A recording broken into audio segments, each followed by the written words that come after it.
China is at a crossroads.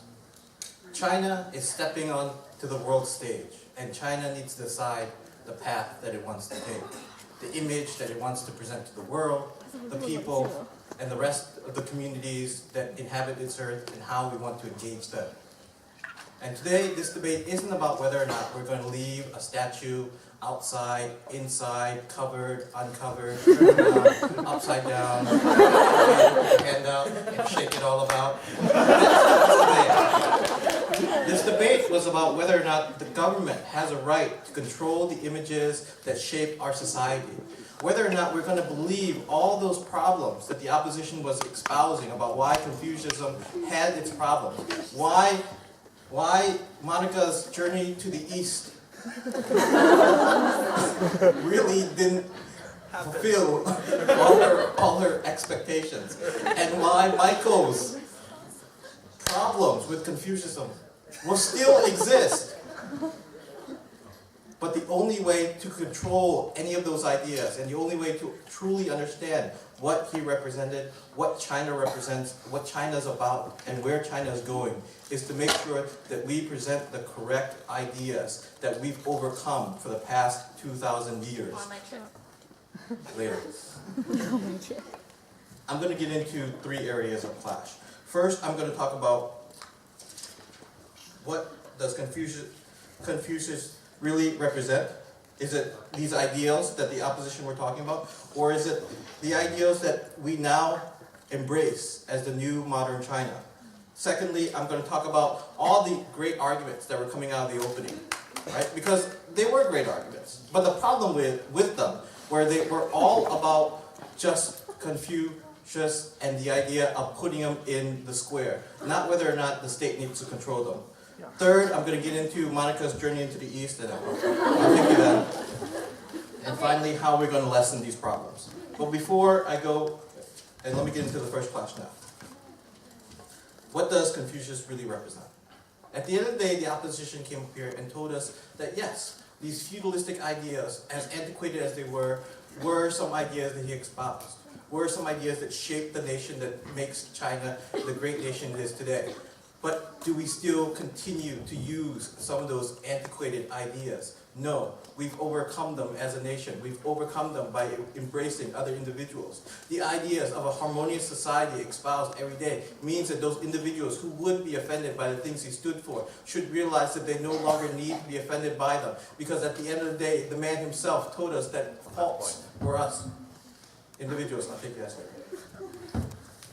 And so that's why any individual, any minority, all the 1.3 billion Chinese that live in China and the other 0.5 million that live outside of China. Okay, that joke didn't go well. Is why Confucius philosophy and ideals need to be embraced and need to be represented and need to be talked about and need to be encouraged and discussed within the sphere. I'll take the closing before I take Monica. How are people expected to decide which parts of Confucius the government does endorse and which parts which are divisive and hurtful the government suddenly denies and says, oh no, this isn't what we meant by endorsing Confucius? I think the Chinese people are smart enough to realize those ideas that they want to embrace and they're going to move the nation forward.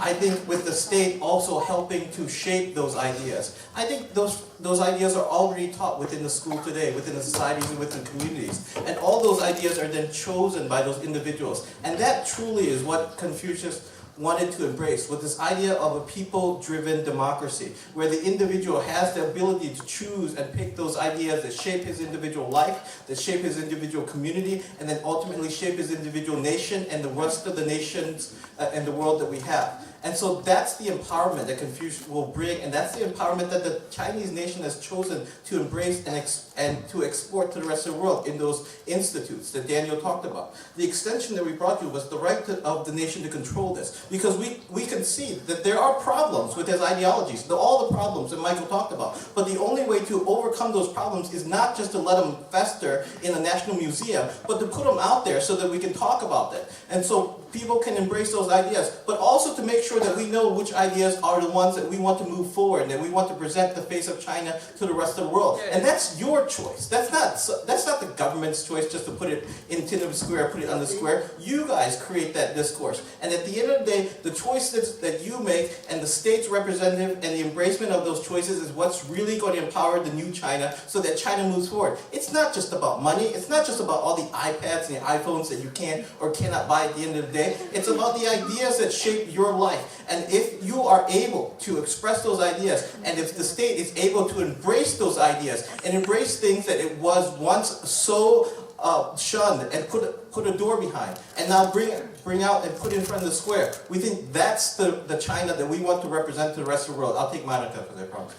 All right, it's nice. It would be nice, I guess, for your side if people weren't offended by Confucius, but the fact remains that there are a large number of people who are. Given that that's a fact, do you think you inflame or not inflame the discourse that you want to have? That's the entire point. It doesn't go away just because you put it in a museum. That discourse happens, and the fact that we can normalize that discourse and the state can help to shape that discourse is exactly what I've been talking about. That the ability of individuals to talk and express those ideas, whether it be in the blog sphere, whether it be on the news, whether it be in this debate, the idea that we can talk about those discourse is exactly why the Confucius statue does need to be put back into the square. And I don't understand what the real clash coming from the opening government was about putting it in the museum, because at the end of the day, all those values are still there. You haven't hidden the values. You haven't hidden any of those philosophies. They're there. The only way that we can overcome them is to understand what's wrong with them, what is right with them, and embrace the ones that we choose. At the end of the day, this debate was clearly not won by the opposition because of the knives that were thrown back and forth at each other.